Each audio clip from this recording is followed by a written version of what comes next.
नमस्कार मित्रों। कभी तुम्हें ऐसा लगा है कि जितना तुम जीवन को समझने की कोशिश करते हो उतना वह उलझता जाता है।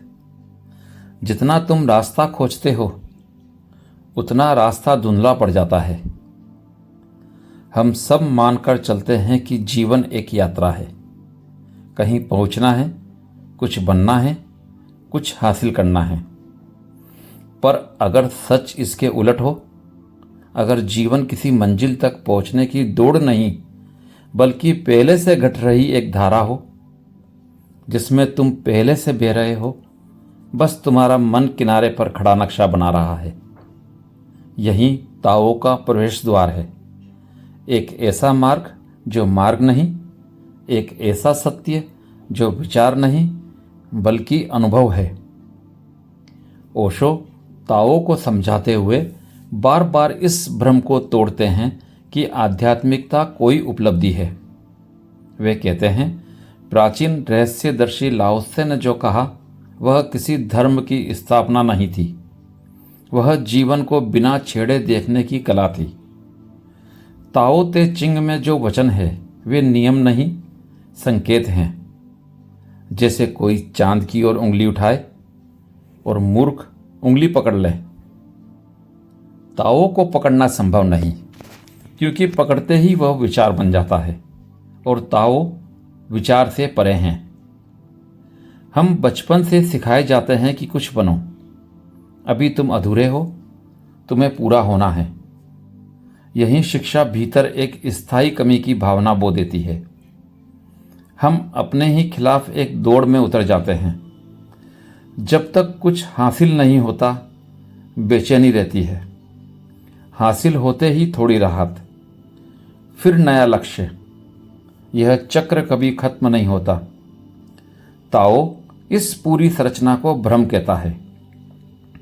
वह कहता है, जिस पूर्णता की तलाश है वह पहले से मौजूद है, खोज ही उसे ढक रही है।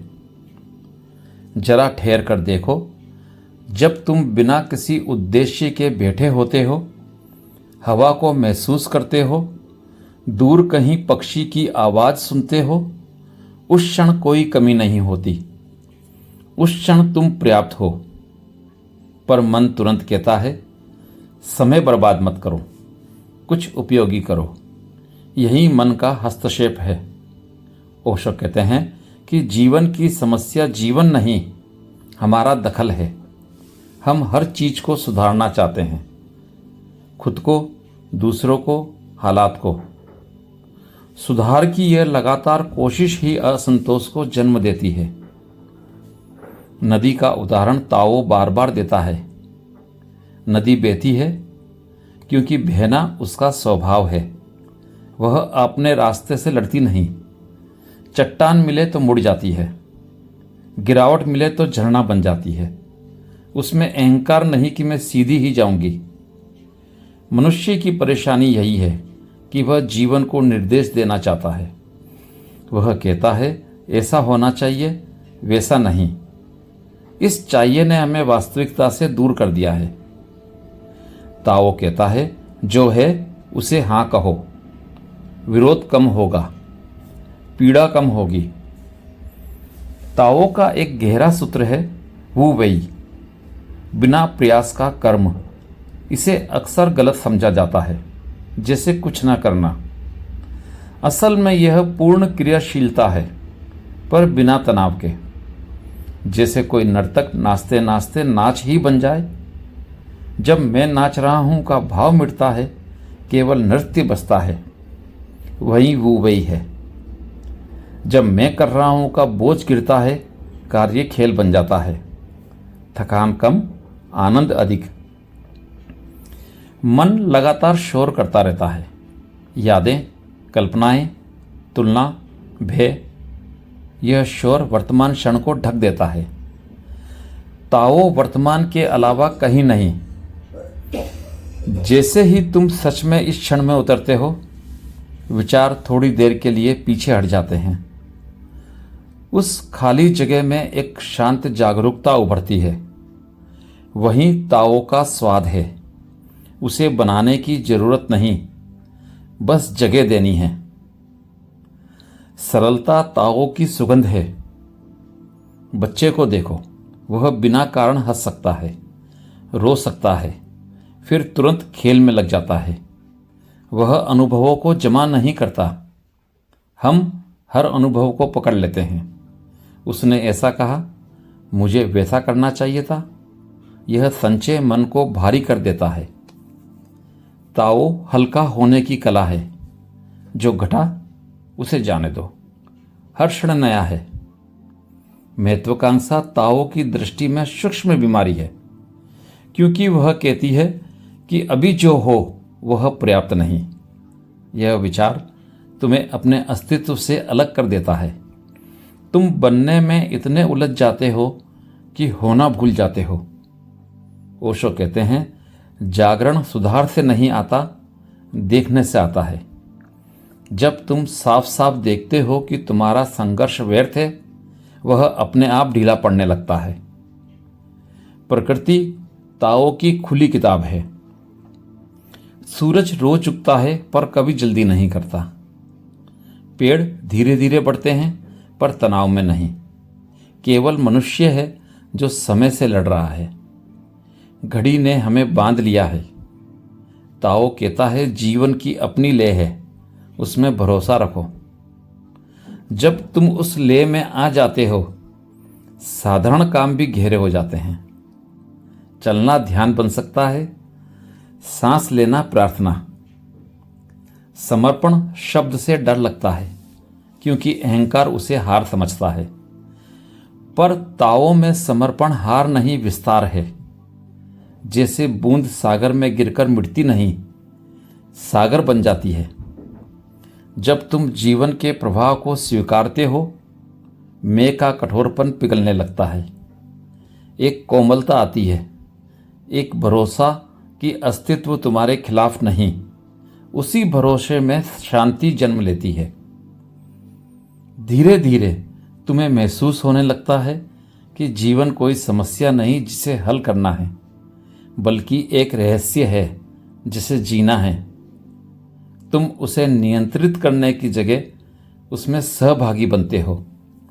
हर क्षण अपनी तरह खुलता है, कभी धूप कभी छांव। तुम दोनों को आने देते हो। विरोध कम, स्वीकृति अधिक। इसी स्वीकृति में मन ढीला पड़ता है और एक मौन गहराने लगता है। उस मौन में कोई उपलब्धि नहीं, फिर भी पूर्णता है। कोई पहचान नहीं, फिर भी अस्तित्व है।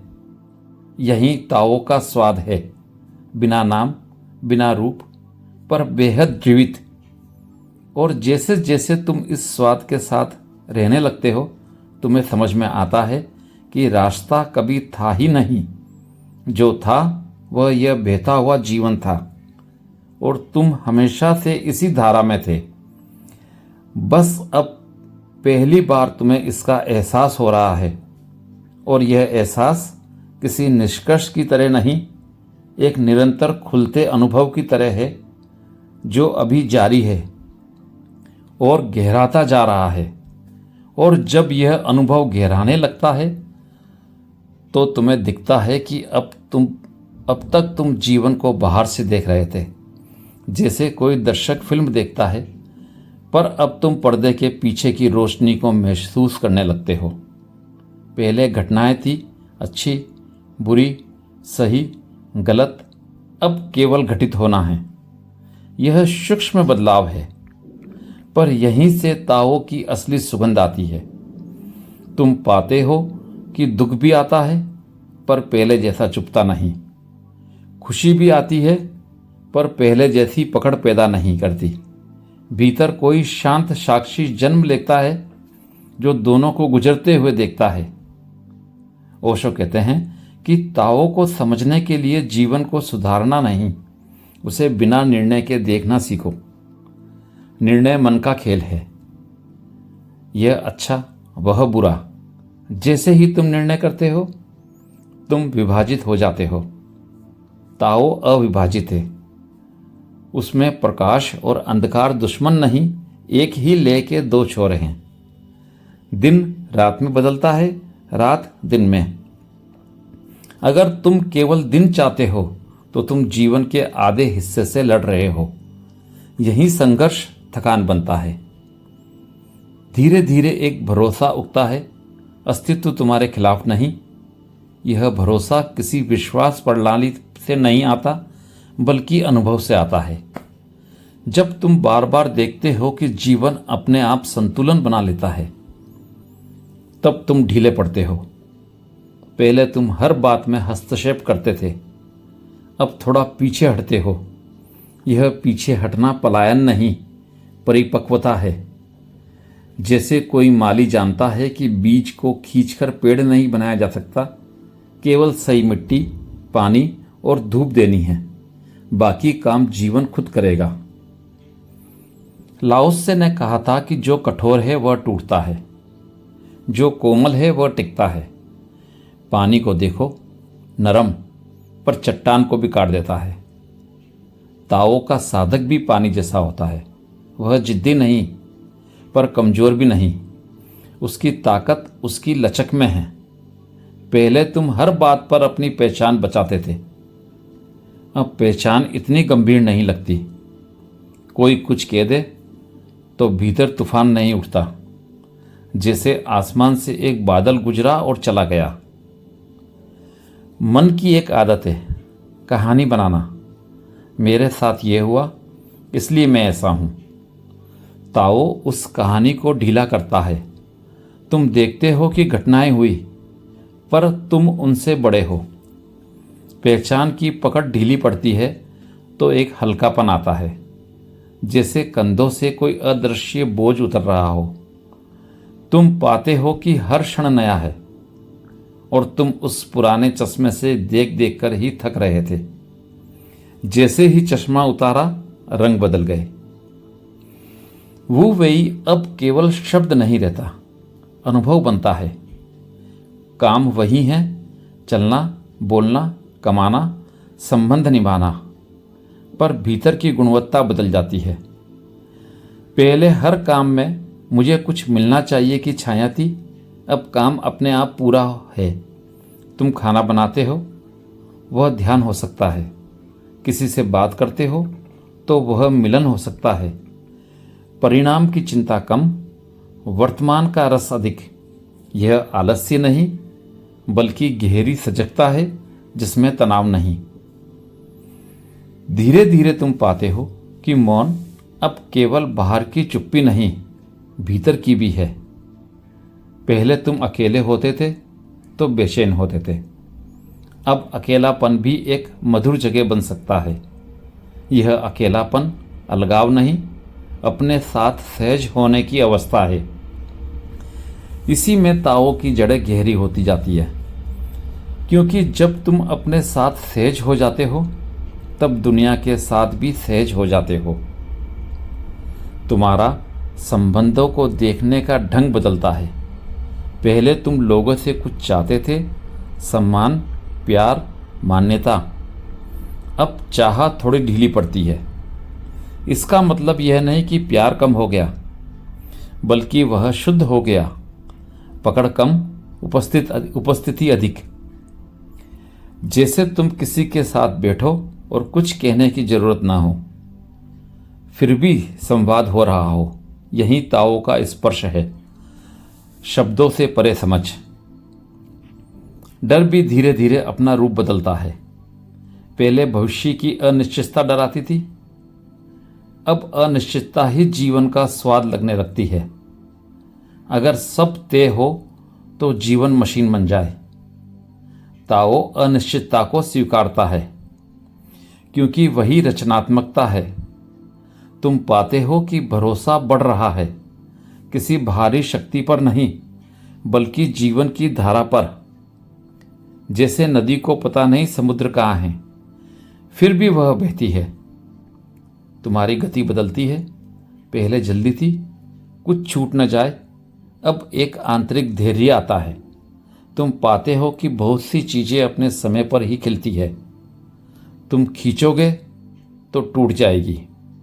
यह समझ बौद्धिक नहीं, अनुभवजन्य है। कई बार जीवन ने दिखाया कि तुम्हारी जल्दबाजी ने उलझन बढ़ाई और धैर्य ने रास्ता अपने आप खोल दिया। ताओ में कोई अंतिम उपलब्धि नहीं, यही उसकी सुंदरता है। मन हमेशा अंत चाहता है। अब मैं पहुंच गया। ताओ कहता है यात्रा ही जीवन है। जैसे ही तुम सोचते हो कि पहुंचे, वहीं रुकावट है। इसलिए ताओ का साधक भी नहीं रह जाता। वह बस जीता है, कभी गहराई, कभी सतह, कभी मौन, कभी शब्द, सब जीवन की एक ही धारा के रूप। और इस सब के बीच एक सूक्ष्म कृतज्ञता उभरती है, बिना कारण, जैसे अस्तित्व को धन्यवाद देने का मन हो पर शब्द ना मिले। यह कृतज्ञता किसी उपलब्धि की नहीं, इस सरल तथ्य की है कि जीवन है, सांस है, आकाश है। यह भावना प्रार्थना बन जाती है, बिना किसी देवता के। यही ताओ की प्रार्थना है, मौन में डूबा हुआ एक हाँ। अब तुम्हें समझ में आता है कि पहले तुम जीवन को दिशा दे रहे थे, अब जीवन तुम्हें ले जा रहा है। पहले तुम तैरने की कोशिश में थकते थे, अब धारा तुम्हें उठाए हुए है। यह निष्क्रियता नहीं, बल्कि भरोसे की सक्रियता है। तुम जागरूक हो पर तनाव में नहीं, तुम सहभागी हो पर मालिक नहीं। यही संतुलन ताओ का हृदय है। और इस तरह बिना किसी घोषणा के, बिना किसी निष्कर्ष के, जीवन एक निरंतर खुलती कविता बन जाता है, जिसमें तुम लेखक भी नहीं, पाठक भी नहीं, बस वह चेतना हो जिसमें सब लिखा जा रहा है। हर क्षण नया, हर अनुभव ताजा। और ताओ कोई दूर का सत्य नहीं, बल्कि यही सांस, यही धड़कन, यही अभी, जो न शुरू होता है न खत्म, बस बहता रहता है, अनाम, असीम, शांत। यह यात्रा आपको कैसी लगी कमेंट करके ज़रूर बताएं। अच्छी लगी हो तो सब्सक्राइब करें, लाइक करें और शेयर करें। धन्यवाद।